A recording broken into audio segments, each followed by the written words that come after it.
अस्सलामुअलैकुम, आप देख रहे हैं के न्यूज HD। खबर शामिल करते हैं साहिवाल से।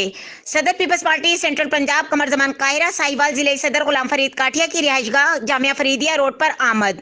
कमर जमान कायरा ने जलसायाम से खिताब करते हुए कहा कि ये हुकूमत नाअहल है, जिसकी वजह से महंगाई, बेरोजगारी, गरीब का जीना महाल हो गया। महंगाई का फरेब आसमान से बातें कर रहा है। इस महंगाई ने गरीब के मुंह से रोटी का निवाला तक छीन लिया। इस मौके पर चौधरी मंजूर, जनरल सेक्रेटरी पंजाब, अम्मार गुलाम फरीद काठिया, जकी चौधरी, डॉक्टर अजहर कालू, डॉक्टर अख्तर कालू, राजा रियाज, अली नवाज भट्टी, मेहर मोहम्मद अली काठिया, ताहिर सिंधु और दीगर ओहदेदारान से खिताब के बाद सहाफियों से प्रेस कॉन्फ्रेंस में उन्होंने कहा। और इसके अलावा पार्लियामेंट में कुछ और दूसरा सर मेरा ये क्वेश्चन है, अगर ज़्यादा नहीं सारे फैसले करनी इस पार्लियामेंट निज़ाम का फायदा क्या, आने वाले वक्त में ये एक पेज पर हो जाएगी कि इलेक्शन कमीशन की तब्दीली हो जाएगी? ये तो पीपल्स पार्टी की हमेशा कोशिश रही कि पार्लियामेंट जो है मदर ऑफ ऑल इंस्टीट्यूशन और यहाँ फैसले होने चाहिए। पार्लियामेंट के फैसले कहीं और नहीं होने चाहिए, बाकी इदारों के फैसले पार्लियामेंट में होते हैं, पार्लियामेंट के फैसले कहीं और नहीं होने चाहिए। यकीनन अदालत में जाने का अमल कोई खुशगवार अमल नहीं है, ये अच्छा नहीं है, ये पार्लियामेंट को अंडरमाइन करता है। लेकिन देखने की जरूरत यह है कि ये क्यों हो जा रहा है, ऑप्शंस क्या है अपोजिशन के। इस वक्त मैंने पहले अपनी स्पीच में भी गुजारिश की है कि जनवरी में 2 सीटें खाली हुई इलेक्शन कमीशन, उस पर कंसल्टेशन नहीं हुई, खतो किताबत होने के बाद 3 नाम आए, पार्लिमानी कमेटी में केस नहीं भेजा, मीटिंग नहीं की, वजीर आजम साहब ने खुद ही डायरेक्ट नोटिफाई कर दिए 2 नाम। वो गैर आईनी तरीकाकार था, उसको अदालत ने भी वापस कर दिया और उसको चीफ इलेक्शन कमिश्नर ने भी मानने से, उसके नतीजे में अदालत वापस भेजा उसको। और 2 तारीख तक हुकूमत बैठी रही, 5 को उनकी दोबारा तरपेश की, 2 तारीख को पहली मीटिंग समझ और फिर अपने नाम लेके बैठ गए कि ये माने। चीफ इलेक्शन कमिश्नर 5 तारीख को उनकी मुद्दत ओहदा खत्म हो रही थी, उसका प्रोसेस शुरू नहीं हुआ। और आजकल कुछ हुकूमती जो है अक्लमंद, वो लोगों को बड़ा बहकाने की कोशिश करते हैं कि जी वो तो 45 दिन बाकी हैं, 45 दिन पे करना है काम। हालांकि उसका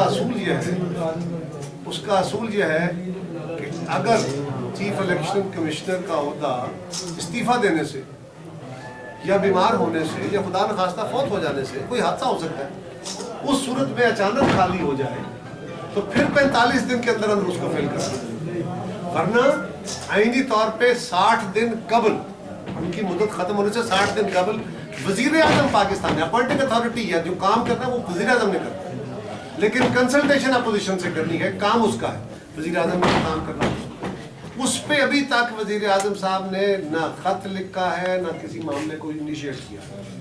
हमने जब APC अपोजिशन की हुई, मल्टी पार्टी कॉन्फ्रेंस हुई अपोजिशन की, उसमें यह फैसला हुआ कि हम अपोजिशन की तरफ से अपने नाम दे दें, हालांकि वो आईनी तरीकाकार नहीं है।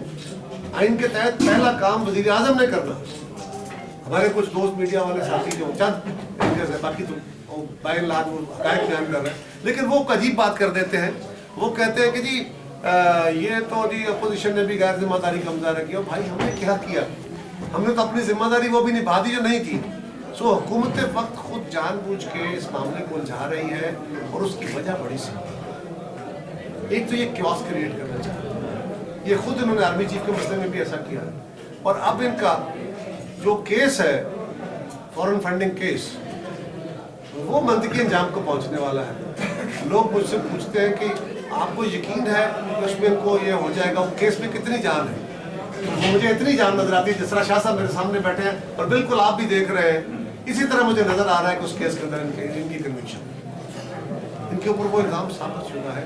ये चाहते हैं कि इलेक्शन कमीशन तातुल में रहे, एक क्योस क्रिएट हो जाए और इनका केस जो है वो ये उनके पाकिस्तान की जमातें इंतकाम का निशाना साधी है या आम आदमी? देखिए गुजारिश ये है, ये नैब फौज का एहतसाब नहीं कर सकती, ये नैब अदलिया का एहतसाब नहीं कर सकती, ये नैब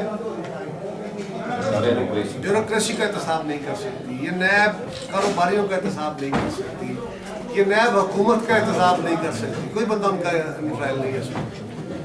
ये नैब हुकूमत के इत्तेहादियों का ट्रायल नहीं कर सकती, एहतसाब नहीं कर सकती, उन सबको क्लीन चिटें दे रहे हैं। तो फिर दो जमातें ही रहेगी ना जिनका एहतसाब हो।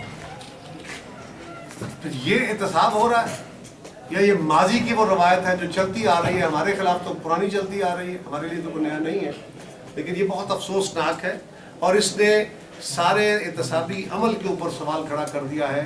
और ये बात जो मैं आपको कह रहा हूँ कि इससे सारे एहतसाबी अमल पे सवाल खड़ा हो गया, ये बात तो सुप्रीम कोर्ट भी कह रही है, ये हम ही नहीं कह रहे, वो भी कह रहे हैं कि नैब के तरीकाकार से, नैब के खंडों से ओवरऑल एहतसाबी पूरे स्ट्रक्चर के ऊपर, निज़ाम के ऊपर बहुत बड़े सवाल खड़े हो।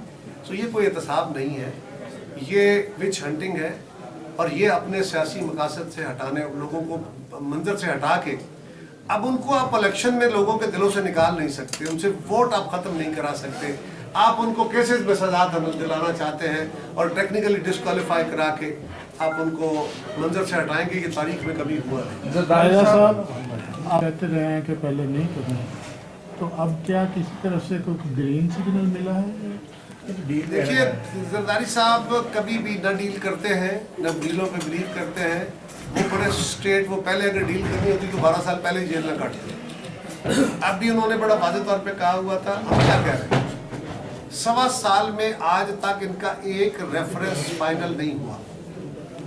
जरदारी साहब पे कोई कन्विक्शन नहीं है, सिवाय एक रेफरेंस फाइल होने के कोई केस नहीं है उनके खिलाफ, और वो भी रेफरेंस मुकम्मल नहीं है।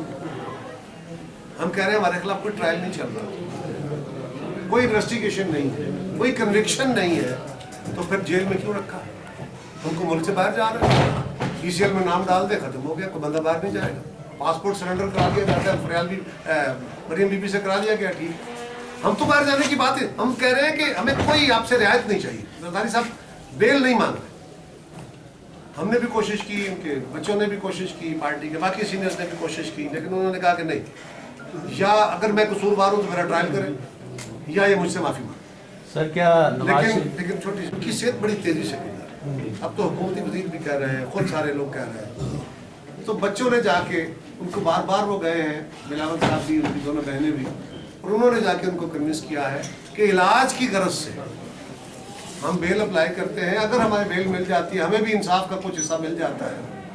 तो वो क्या कहते हैं, गुल फेंके हैं औरों की तरफ बल्कि समर भी है, खाना बरंदाज चमन कुछ तो इधर भी, तो अगर हमें भी कुछ इंसाफ मिल जाता है तो कम से कम उनका इलाज तो हो सके, यही हमारा। अगर सर जमानत हो जाती है बिलाशुबा वो इलाज यहीं पे कराएंगे, उनके डॉक्टर्स को अगर बाहर से बुलवाना पड़ा तो हम बाहर से डॉक्टर को बुलवा लेंगे, अनलेस एंड अनटिल कोई बहुत एक्यूट इमरजेंसी वाली या एक्यूट सूरत हाल बनी तो उनके डॉक्टर्स को सजेशन हो। लेकिन जरदारी साहब का यही ख्याल है कि मैं यहाँ पे अपने डॉक्टर से इलाज कराऊंगा, अगर ज़रूरत हुई तो जो बाहर उनका मौलद है जिससे पहले उन्होंने इलाज कराए हुए हैं, तो कई दफ़ा अपने प्रोसेस करा चुके हैं, वो उनसे उनको बुला के करें। क्यों अब पाकिस्तान के साथ दुश्मनी की बात? इमरान खान और पाकिस्तान अब साथ नहीं चल सकते सर। अगर इमरान खान चलेगा तो पाकिस्तान नहीं चलेगा, पाकिस्तान तो 1.25 साल में बिठा दिया इन्होंने। अब तो हमें फौरी तौर पे इमरान खान से जान छुड़ानी है। खान साहब के अपनी जरा गौर करें ना, कर क्या रहे? पाकिस्तान का सबसे बड़ा सूबा बुज़दार साहब के हवाले है, क्या क्राइटेरिया है? बुज़दार साहब उनके पुराने साथी थे, PTI के पुराने वर्कर हैं, कोई बड़े तजर्बाकार आदमी हैं, कोई बड़े उनका वसी तजर्बा है हुकूमत का, कुछ नहीं है, पता नहीं कहाँ से दुआएं लगी। अब तो कायदा साहब मईशत की आलमी रिपोर्टें भी आ रही हैं, देखिए आप कह रहे हैं कि पाकिस्तान बैठ रहा है। देखिए पाकिस्तान बैठ रहा है, ये मैं नहीं कह रहा हजूर, ये चेयरमैन FPR कह रहा है कि हम अपने टारगेट मिस कर रहे हैं, ये स्टेट बैंक का गवर्नर कह रहा है कि हमारी एक्सपोर्ट्स कम हुई हैं। और मैं आपसे पूछता हूँ, आलमी रिपोर्टें एक तरफ रख दीजिए, ये 1.25 साल में आपकी ज़िंदगी में बेहतरी आ गई? आप खुशहाल हुए? आप ज़ाती तौर पर खुशहाल हुए? मेरे सवाल का जवाब दीजिए ना, आप खुशहाल हुए? आप में से कोई दोस्त जिसकी ज़िंदगी में 1.25 साल में बेहतरी आ गई? मुझे तो जी आपके इंडिकेटर देखने हैं, मुझे आलमी इंडिकेटर से करते हैं। अच्छा, ये आप मौलाना फजल रहमान के लाइफ के बाद में भी आप शामिल हैं, इस बारे से मौलाना साहब का बड़ा एक यकीन है कि आने वाले 3 दिन बाद ये गवर्नमेंट ही है। आप इस बात से एग्री करते हैं, आप समझते हैं कि ये 3 माह के बाद इलेक्शन होंगे और आप भी यही फील करते हैं जो मौलाना फजल रहमान की कह रहे हैं इस बारे में? मौलाना बड़े दूर की कौड़ियाँ लाने वाले हैं, बड़े गहरे आदमी हैं।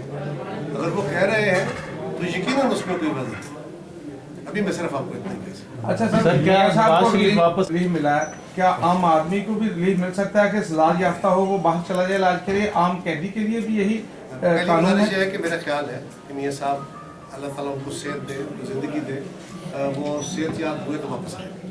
मेरा ये यकीन है वापस तशरीफ लाएंगे, क्योंकि इस वक्त मुल्क को उनकी ज़रूरत है। उनको वापस अभी तो अपोजिशन लीडर भी नहीं वापस आया। चलिए वो तो इलाज हो रहा है ना, अभी तो देखना चाहिए ना कि उनका इलाज कैसी समझ होता है। वो आपको भी ज़्यादा पता है उसका सारा।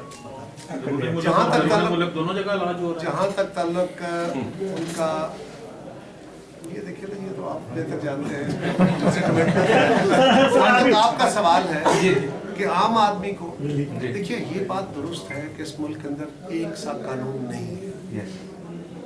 आपके मुल्क के अंदर पहले से मौजूद है कि कोई बंदा किस ओहदे पे रहा है, ब्यूरोक्रेट रहा है, जज रहा है, इतना टैक्स देने वाला है, फलान है, तो उसको B क्लास दी जाएगी, जेल के अंदर भी उसके लिए अलग सहूलतें होंगी। मियां नवाज शरीफ साहब को बीमारी की वजह से अदालतों ने इस्तिस्ना दिया है एक ख़ास, यकीनन ये आम आदमी को नहीं मिलता, लेकिन अब अदालतें कह रही हैं अगर कोई बंदा बाहर जाके वो इलाज अफोर्ड करता है और वो कंडीशनलिटीज फुलफिल करता है जो गवर्नमेंट ने और हुकूमत अदालत ने उन पर इम्पोज की हैं, तो यकीनन उसको ये इंसाफ देना पड़ेगा, ये रिलीफ देना पड़ेगा अदालतों को, यकीनन सबके लिए होना चाहिए। इसके बाद ये कानून का आने वाले दिनों में कोई पंजाब में कोई ऐसी रिफॉर्म्स आएंगी कि पुलिस में कोई तब्दीली हो, कोई ब्यूरोक्रेट्स में कोई तब्दीली आए? यार वो बात ये है कि जो असल जड़ है बीमारी की वो ये है कि पाकिस्तान के अंदर जो सियासी इलेक्टेड लोग हैं उनकी बुनियाद बननी चाहिए, वो लीडरशिप फराम करें और ब्यूरोक्रेसी उनके फैसलों को इम्प्लीमेंट करे। ये है गवर्नेंस का स्टाइल। आज सूरत हाल ये है, और फाशिज्म का ये ख़ास तरीका होता है। आज इनके अपने लोग गैर मोतबर है, ब्यूरोक्रेसी अपनी मर्जी से हुकूमतें चला रही है, अपनी मर्जी से काम कर रही है।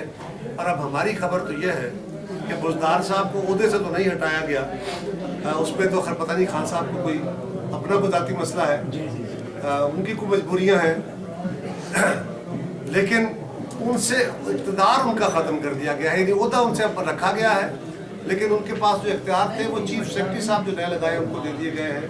अब वो सारे इख्तियार को इस्तेमाल करेंगे और वो महंगाई और बेरोज़गारी और लाकानूनियत और इस पर काम करने की कोशिश करेंगे। ये किसी सूरत चल नहीं सकता। ये मुल्क अगर ब्यूरोक्रेसी ने चलाना होता और कामयाबी हो सकती तो ज़िया-उल-हक के दौर में हो जाती, मुशर्रफ के दौर में हो जाती। ये नहीं होगा, हमें पाकिस्तान को उसके अपने असूल के मुताबिक चलाना होगा। अब पाकिस्तान के लोगों को भी समझ आ गई और महीने 2 महीने में आ जाएगी 27 दिसंबर को आते हैं पाकिस्तान के इंशाल्लाह। वहाँ पे चेयरमैन साहब बेहतर फ्यूचरिस्टिक गाइडलाइन देंगे। कायरा साहब, आपकी इतनी बड़ी पार्टी थी, क्या ख्याल है कि ये बल्दियाती इलेक्शन आ जाएंगे पहले या कोई तहरीक का अमल शुरू हो जाएगा? बल्दियाती इंतखाबात के ऊपर तो जी गवर्नमेंट खुद ही क्लियर है। अब उनके जितने भी लोगों से पूछा है वो उनको समझ नहीं आ रही कि ये करना क्या चाहिए। ये एक हौच पौच सा निज़ाम देना चाह रहे हैं अभी तक जिन्होंने दिया है, और वो भी चैलेंज हुआ पड़ा है। सवाल ये है कि ये चाहते हैं कि पहला फेज, हालांकि पाकिस्तान में इलेक्शन सिर्फ बल्दियाती इलेक्शन सिर्फ जमाती बुनियादों पर होता है। ये चाहते हैं कि अगर इलेक्शन कराएं तो पहला फेज गैर जमाती करें, और वो फेज ये होगा कि शहरों में नेबरहुड काउंसिलें बना दें तकरीबन यूनियन काउंसिल के लेवल पे, और देहात में पंचायत काउंसिलें या विलेज काउंसिलें बना दें एक देह की बुनियाद पे। और ये पहला फेज हो, उसके अंदर जो लोग जीत जाएं उनको अपनी बेस पे शामिल कर लें, क्योंकि लोगों की आदत होती है, पुरानी मिजाज बना हुआ है। और उसके बाद अगला फेज जो है वो शहरों के अंदर काउंसलर्स का और देहात के अंदर तहसील के मेंबरान का वो पार्टी बेस कराया जाए। और तहसील काउंसिल कैसे काम करेगी, उसका दफ्तर कहाँ होगा, फंड कहाँ से आएगा, कोई पता नहीं है। और ज़िला काउंसिल जो है वहाँ पे सियासी लोग नहीं होंगे। ज़िला काउंसिल में DCO, DPO या उनके जो डिस्ट्रिक्ट ऑफिसर्स हैं असल इक़्तिदार उनके पास होगा। ये मैंने पहले भी गुजारिश आपको किया कि ये चाहते ही है कि इनका डिज़ाइन जो है ना गवर्नेंस का, कि ये सिर्फ ब्यूरोक्रेसी के जरिए रूल करे। ये तो लोकल पार्टी इलेक्शन में भी वाज़ेह हो गया कि सिर्फ तहसील का निज़ाम दे रहे हैं, उससे बियॉन्ड तो निज़ाम ही कोई नहीं। सर आर्मी चीफ एक